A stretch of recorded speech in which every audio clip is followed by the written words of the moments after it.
제5장 새로운 구원의 역사. 성경에는 타락한 인류를 구원하시고자 하는 하나님의 구속사적 경륜이 담겨 있습니다. 그 중에서도 창세기에 나오는 족보는 하나님의 구속사를 선명하게 제시하고 있습니다. 창세기의 족보에는 가인 계열과 셋 계열의 두 가지 영적 흐름이 있습니다. 두 계열의 차이는 하나님의 구속사적 경륜을 성취시킬 참 성도들이 새로운 구원 역사의 주역으로서 세상과 분리되어 어떻게 살아야 하는지를 보여줍니다. 특별히 창세기 5장과 11장의 셋 계열의 흐름은 아브라함에서 끝남과 동시에 아브라함을 통해서 새로운 시대를 열고 있습니다. 아브라함까지 연결되어 내려오는 셋 계열의 족보를 한마디로 요약한다면 하나님의 말씀을 조차 세상과 분리되어 나오는 과정이라고 할 수 있습니다. 성경은 세상과 분리된 자들이 하나님의 구속사적 경륜의 중심 인물이 되어 그것을 성취시켜 나간다는 사실을 명확히 가르쳐주고 있습니다. 그렇다면 가인 계열과 셋 계열의 차이가 무엇이며 세상과 분리되어 나오는 아브라함의 등장 과정은 구속사적으로 어떤 의미가 있습니까? 첫째, 가인 계열과 셋 계열 족보의 차이. 아담과 하와는 에덴 동산에서 쫓겨난 이후 가인과 아벨이라는 두 아들을 낳았습니다. 그러나 가인은 아벨을 죽이는 끔찍한 일을 저질렀습니다. 하나님은 죽은 아벨을 대신하여 셋이라는 새로운 다른 씨를 주셨습니다.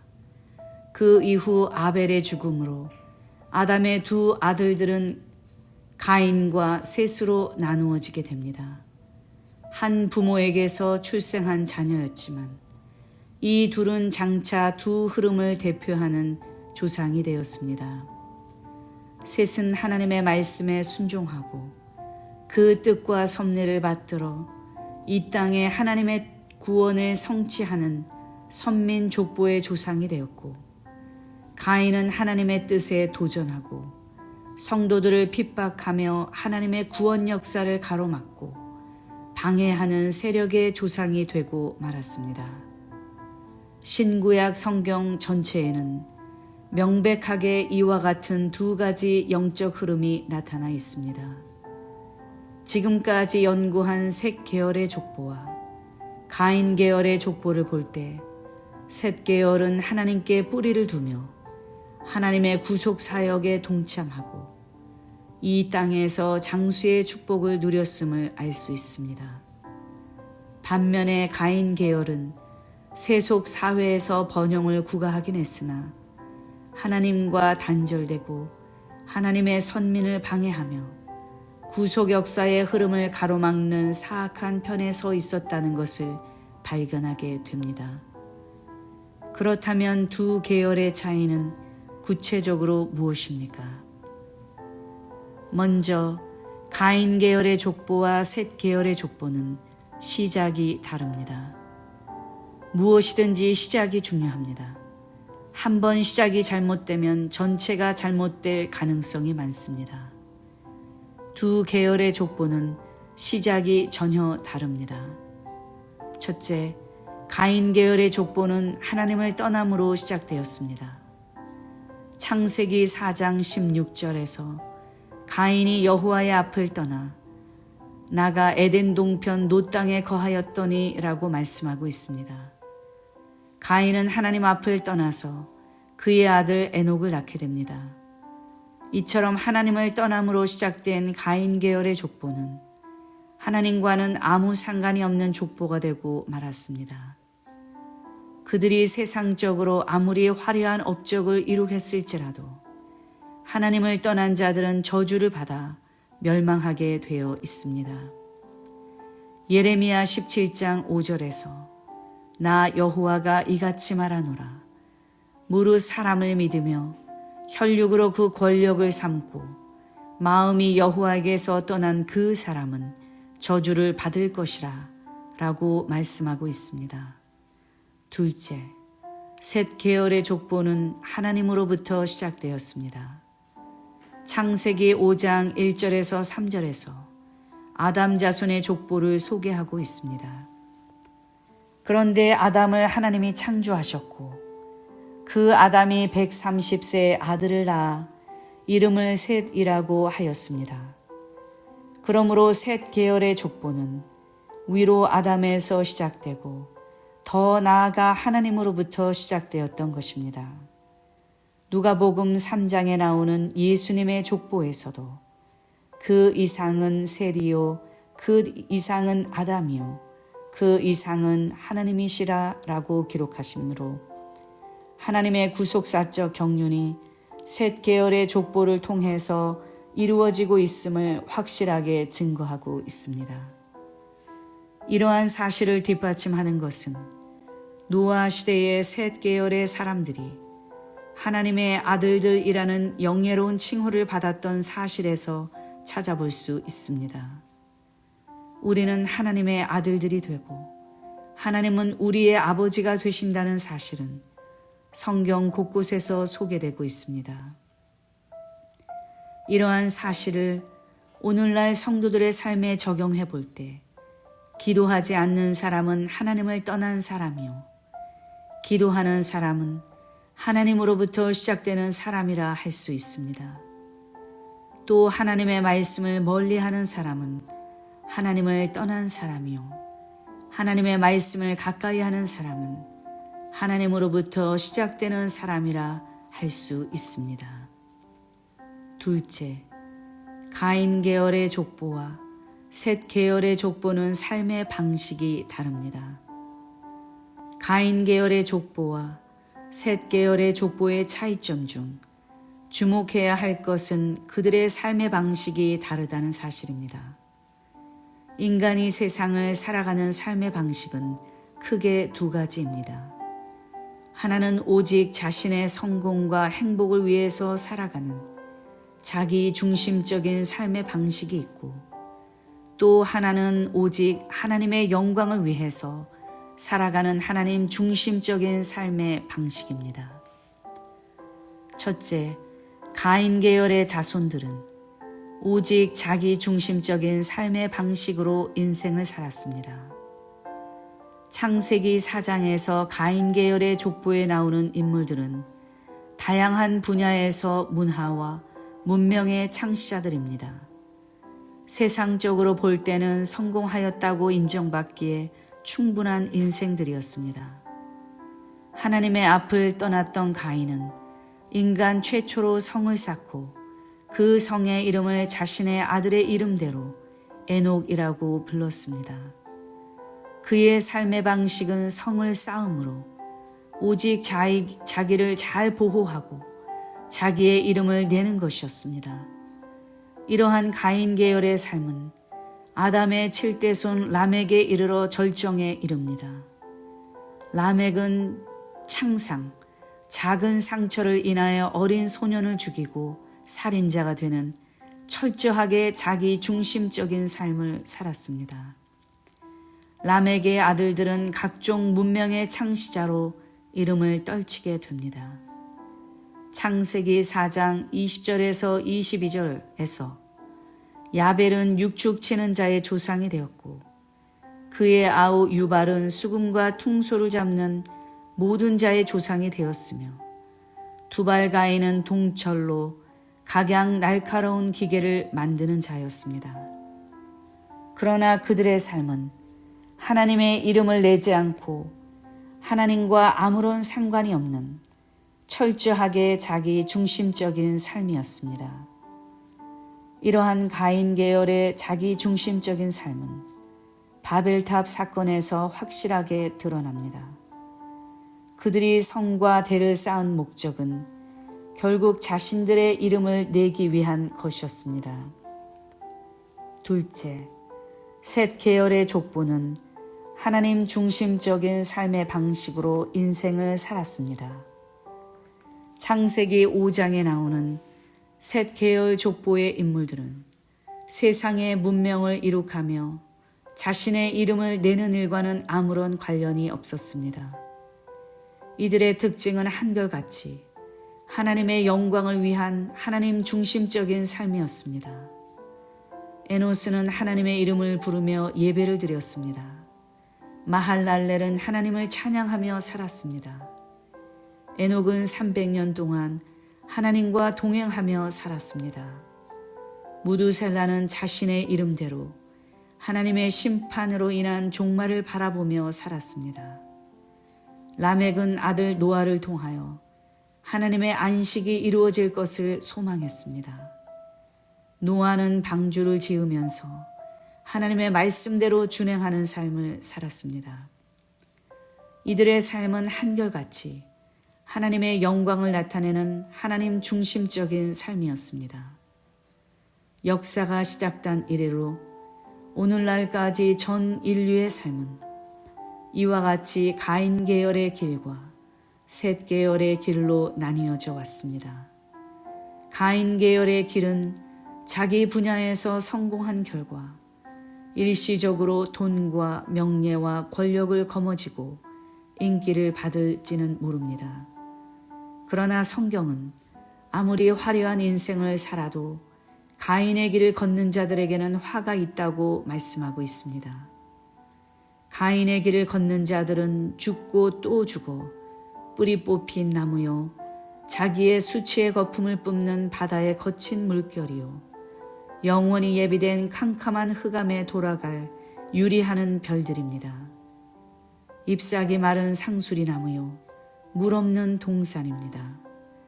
그들은 물을 저축치 못할 터진 웅덩이입니다. 아무리 많은 물을 마시고 또 마셔도 점점 목이 가랍니다. 저주받은 사막의 떨기나무 같아서 좋은 일에 오는 것을 보지 못합니다.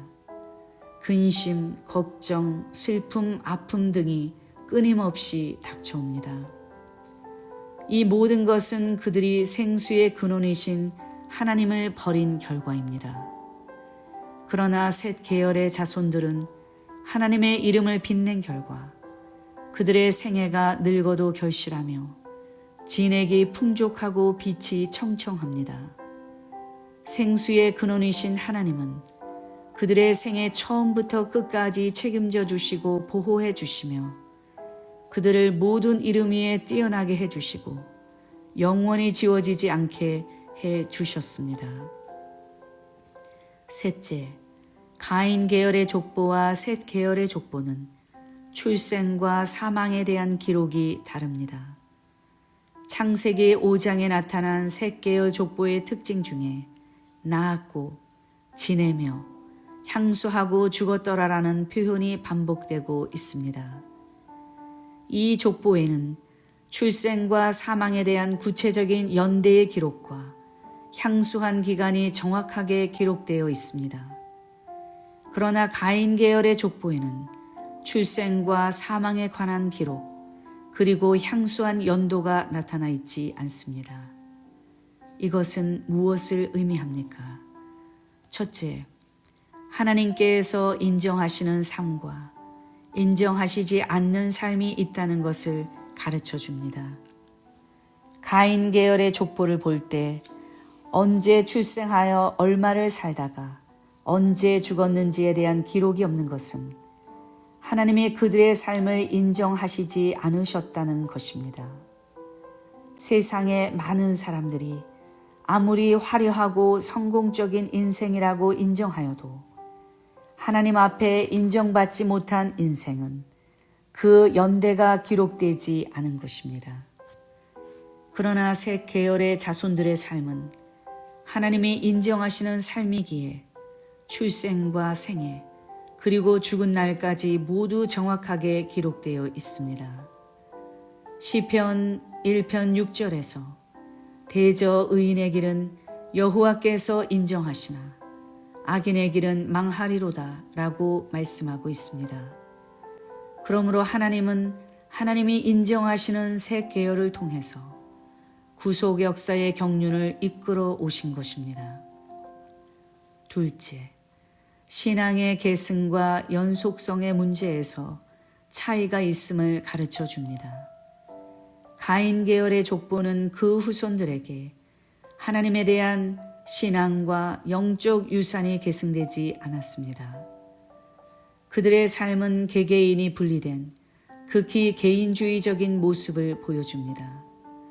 각자 자아도취에 빠져 자신의 세계만을 고집하며 자신의 아성을 쌓고 살다가 허무하게 사라져간 인생들이었던 것입니다.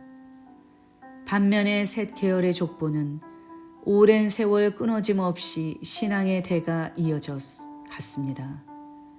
셋 계열의 인물들이 자녀에게 전수한 하나님의 말씀과 그들의 신앙 업적은 아비에게서 자녀에게로 꾸준히 대물림되었습니다. 그리하여 가인 계열의 자녀들은 7대의 기록으로 짧게 끝나고 말았지만 셋 계열의 자녀들은 아담부터 20대 손 아브라함까지 이어지고 있습니다. 비록 중간에 약간의 굴절이 있었지만 최종적으로 메시아가 오시기까지 경건한 후손들의 출생과 신앙의 업적은 단절되지 않았습니다. 아담부터 메시아까지 그리고 오늘날 우리에게까지 끊어지지 않고 연결되어 왔습니다.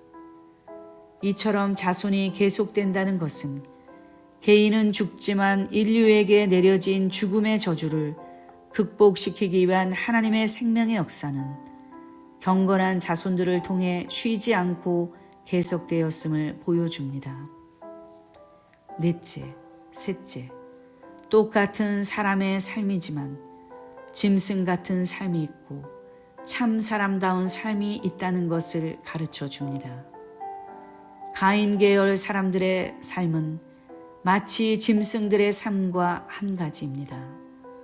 짐승들은 낳고 죽고만을 무의미하게 반복합니다. 가인 계열의 자녀들은 생애의 시작부터 마감하는 날까지 단 한 번도 자기 시대를 향한 구속사적인 시기와 때를 주목했거나 은혜로 살아간 흔적이 전혀 없이 오로지 자기 중심, 자기 만족만을 위해 살다간 자들입니다. 이렇게 하나님의 뜻을 깨닫지 못하는 인생에 대해 성경은 짐승과 별반 다를 바 없다고 말씀하고 있습니다. 그러나 셋 계열의 자손들에 대해서는 짐승이 아니라 사람의 지위를 부여하고 있음을 볼 수 있습니다. 창세기 5장 2절에서 그 이름을 사람이라 일컬으셨더라 라고 말씀하시고 바로 이어서 창세기 5장 3절에서 아담이 셋을 낳았다 라고 말씀하고 있습니다. 이것은 셋 계열의 족보야말로 하나님이 창조하실 때 하나님의 형상으로 만드신 참 사람의 모습을 계승하고 있음을 말합니다. 넷째, 가인 계열의 족보와 셋 계열의 족보는 장수에 대한 기록이 다릅니다.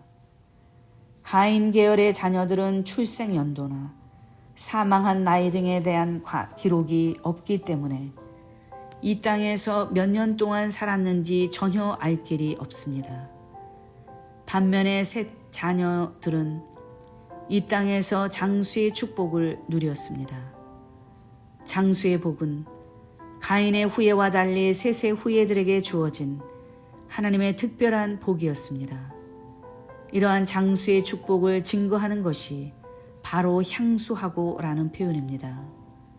셋 계열 족보에 나오는 족장들의 말년은 공통적으로 향수하고 죽었더라 라고 기록되어 있습니다. 향수하였다는 것은 단순히 오래 산 것을 의미하는 것이 아니라 영육 간에 건강하게 생명의 축복을 누렸음을 의미합니다. 셋 계열의 장수는 나약하고 병든 상태로의 장수가 아니라 건강한 장수, 축복의 장수였습니다. 오랜 병을 앓으면서 본인이 괴로워하고 가족들까지 고생시키다가 죽은 것이 아닙니다. 향수는 한자로 풀어보면 누릴 향, 목숨 수로서 그 뜻은 오래 사는 복을 누린다는 것입니다. 영어로는 enjoy라고 표현되어 있습니다. 하나님이 정하신 자기 수명을 모두 향수하고 죽는 것. 그것은 진정 하나님의 은혜요, 돌보아 주신 역사입니다. 셋 계열의 족보에 나오는 경건한 자손들은 고령이 되어 생애를 마치기까지 자녀를 낳았다고 하였는데, 이것은 그들이 하나님의 축복 속에 건강한 장수를 누리면서 살았다는 것을 말합니다. 그렇다면 셋 계열의 자손들이 향수의 축복을 받은 비결은 무엇이었습니까? 첫째, 하나님을 경외했기 때문입니다. 성경은 가장 큰 장수의 비결을 하나님을 경외하는 일이라고 말씀하고 있습니다. 잠언 10장 27절에서 여호와를 경외하면 장수하느니라, 그러나 악인의 연세는 짧아지느니라 라고 말씀하고 있습니다. 경외한다는 것은 하나님을 두려운 존재로 알아 거짓 없이 공경하며 온 마음을 다하여 섬기는 것입니다. 전도서의 결론은 하나님을 경외하고 그 명령을 지킬지어다, 이것이 사람의 본분이니라 라고 말씀하고 있습니다. 하나님을 경외하는 일은 하나님의 명령이라고 성경 여러 곳에서 자주 기록하고 있습니다. 하나님을 경외하는 것이 모든 지혜의 근본입니다. 하나님을 경외할 때 악을 피하고 악에서 떠나게 됩니다. 하나님을 경외하는 일은 온갖 부족함이 없는 축복이 쏟아지는 통로입니다. 고린도후서 7장 1절에서는 말세에 온갖 더러운 죄악이 난무하는 때에 성도가 흠없이 점없이 자기의 영육을 지키는 일은 오직 하나님을 경외하는 데 있다고 하였습니다. 하나님을 경외함으로 거룩함을 온전히 이루고 주님을 만나는 자들이 되시기를 바랍니다. 둘째, 죄를 멀리했기 때문입니다. 우리가 장수하기를 원한다면 하루속히 우리 삶 주변에 가까이 있는 죄로부터 속히 해결해야만 합니다. 죄는 인간의 수명을 단축시키고 위로부터 오는 모든 좋은 것을 막는 가장 큰 장애물이기 때문입니다. 셋 계열의 자손들 가운데 장수한 사람들은 하나같이 자신의 죄를 회개하면서 죄를 멀리하는 삶을 살았습니다. 성경에 기록된 최장수 인물은 무두셀라이며 그 다음은 야렛으로 962세를 향수하였고, 세 번째는 노아로 950세를 향수하였습니다. 이들의 장수는 본래 영생불사의 존재로 창조된 인간의 원형을 회고하게 합니다. 본래 영생하도록 창조된 인간들이었지만 죄로 말미암아 사망이 왔습니다. 그러나 바로 사망하지 않고 오래 살게 된 것은 하나님이 죄로 인한 형벌을 어느 정도 유예시켜 주셨기 때문입니다. 이러한 하나님의 사랑을 잊고도 인간들이 계속 범죄하자 수명은 점점 단축되었습니다. 노아 때 홍수 사건을 기점으로 인간의 수명은 급격히 줄었으며, 인간들의 이름을 과시하고 하나님께 도전하려고 쌓았던 바벨탑 사건이 있은 이후 또다시 수명은 기존의 반으로 짧아졌습니다.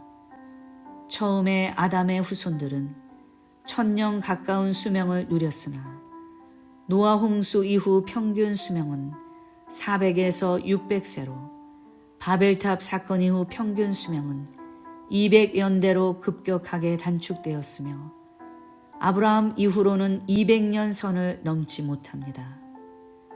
120세를 살기까지 눈이 흐려지지 않았다는 모세는 시편 90편에서 사람의 목숨이 기껏해야 70, 강건하면 80이라고 하였습니다. 수명이 짧아지는 현상은 분명 죄가 인간 생활에 깊숙이 파고든 결과입니다.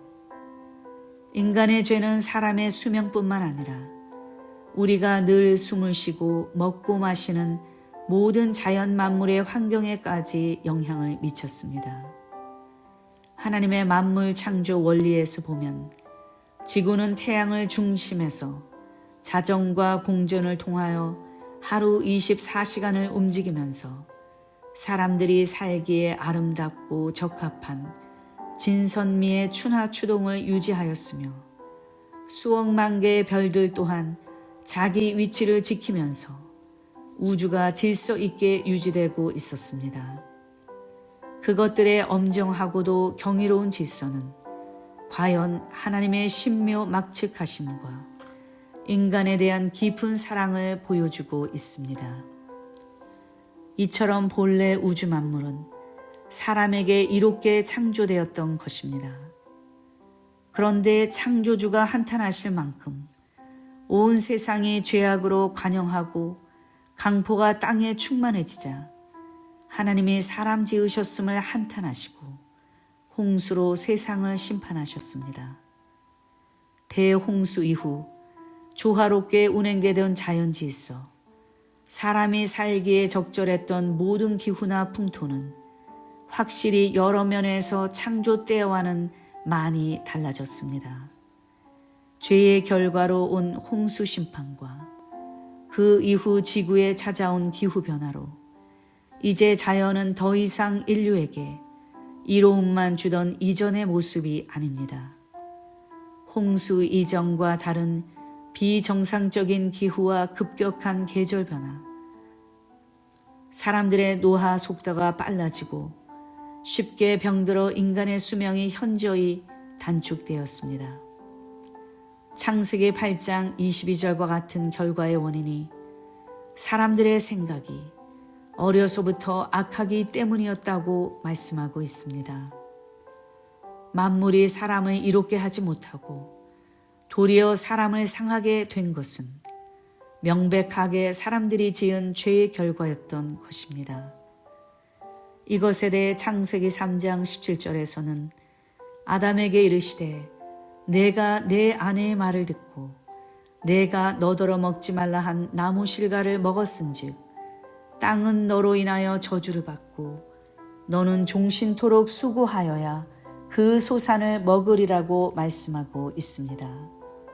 셋째, 부모를 공경했기 때문입니다. 성경은 부모를 공경하면 장수한다고 말씀하고 있습니다. 10계명의 5번째 계명에서도 내 부모를 공경하라. 그리하면 너의 하나님 나 여호와가 내게 준 땅에서 내 생명이 길리라 라고 말씀하고 있습니다. 이러한 성경의 일관된 말씀들을 볼 때 셋 계열의 자손들 가운데 장수한 자들은 부모를 공경했다는 것을 능히 미루어 짐작할 수 있습니다. 그렇다면 부모를 공경하는 것이 왜 중요합니까? 그것은 부모를 공경하는 것이 바로 우리들 자신의 존재 근원을 기억하는 것이기 때문입니다. 부모를 공경하는 것은 더 나아가 부모를 만드신 하나님을 공경하는 것입니다. 10계명 가운데 5번째부터 10번째까지의 계명은 사람과 관련된 계명입니다. 그런데 이 중에서 거룩하신 하나님 여호와라는 칭호가 들어간 것은 오직 내 부모를 공경하라는 5번째 계명입니다. 이것은 부모 공경이 곧 하나님의 공경으로 이어지기 때문입니다. 우리는 부모 공경을 통하여 우리에게 생명을 주시고 그 존재의 근원이신 하나님을 기억해야 하는 것입니다. 이상에서 살펴보았듯이 진정 하나님의 말씀에 순종하여 죄를 범치 않는 자에게는 특별한 장수의 축복이 임할 것입니다. 죄의 결과가 얼마나 비참하고 무서운가를 깊이 깨닫고 죄를 멀리하여 각각 자기 사명의 위치에서 하나님을 경외하며 자기 본분을 다할 때 좋은 기회가 찾아오고 좋은 일이 생기고 영적 생명의 역사가 나타나고 인생은 창성하며 전진하게 됩니다. 그것은 경건한 셋 계열에서 확인된 바와 같이 우리 당대뿐 아니라 주님 재림하시는 그날까지 자손 대대로 계승되어야 할 영원한 말씀입니다. 그렇다면 아담 이후 모든 인생들이 죄로 말미암아 죽을 수밖에 없는 현실에도 불구하고 하나님의 경건한 자손들에게 장수의 축복이라는 사랑과 자비를 베풀어 주신 이유는 무엇입니까? 거기에는 단순히 종족 번식이라는 생물학적인 의미를 넘어 더 큰 뜻이 담겨 있습니다. 먼저 생육하고 번성하여 땅에 충만하라는 하나님의 축복이 실현된 것입니다. 이러한 축복에 따라서 셋 계열의 자손들은 대가 끊이지지 않았으며 아담의 20대 손 아브라함의 후손들로 말미암아 이스라엘 민족이 형성되었고 마침내 예수 그리스도를 통하여 수많은 영적 아브라함의 자손들이 나오게 되었습니다. 또한 경건한 자손들을 통하여 하나님의 구속사적 경륜을 전수시키므로 하나님의 약속을 성취시키기 위함이었습니다. 경건한 역대의 족장들은 장수하면서 자기의 후손들에게 하나님의 말씀을 가르쳤으며 그에 따라 그들의 후손들은 조상들을 통하여 하나님의 말씀을 정확히 전수받았습니다. 이처럼 장수를 통하여 말씀의 계승이라는 섭리의 목적을 이루셨던 것입니다. 창세기 5장에 28회나 나오는 낳았다라는 표현은 모두가 히브리어 문법상 히필형입니다.